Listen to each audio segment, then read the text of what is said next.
ছিল বিশেষ করে 5ই আগস্টের পর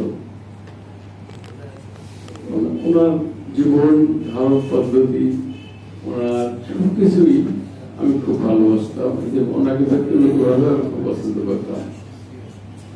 আমাকে মাঝে মাঝে বলতো, তুমি তো অনেক শিল্পপতি মানুষ, তুমি কি এই কাজ করবো আমার সঙ্গে? এগুলা না, এটা আসলে শিল্পের জায়গায় শিল্প, কিন্তু আমি রাজনৈতিক ভাবে আমি এই ধারাকে বহন করি। আছে যে আছে যে আমি রাজনীতিতে আমি ক্যাপিটালিস্ট না। সোজা কথা, আমি যেটা মনে করি যে একটা কল্যাণ রাষ্ট্র হওয়া উচিত। সেই জন্য আমি সবসময় এনাদের সঙ্গে থেকেছি। আমি অন্য কোনো দল কিংবা কোনো কিছুর সঙ্গে যুক্ত হইনি। আমি পারতাম যে আমি অন্য জায়গায় যে আমার অন্য রাজনীতিতে যে আমার জায়গা তৈরি করে দিতে, কিন্তু আমি চেষ্টা করিনি।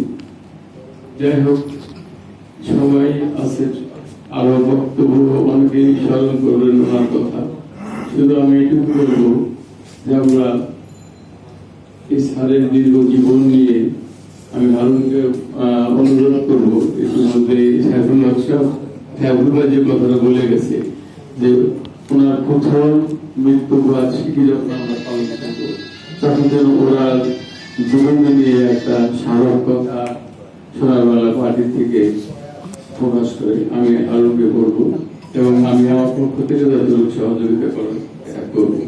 কারণ আমরা যদি এই গরিব মানুষের কদর না করি, তাহলে আমরা জাতি হিসাবে একটা প্রকৃত জাতি হয়ে যায়, যে কোনোদিনও রাজনীতি করতে গিয়ে কোনো লোকের বসে হতে পারিনি।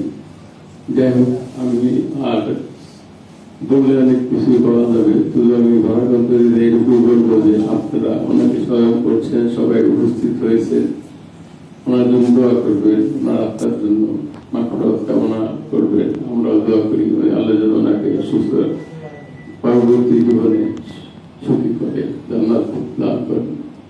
সবাইকে আবারও অভিনন্দন জানিয়ে আমার বক্তব্য এখানে শেষ করছি। আসসালামু আলাইকুম।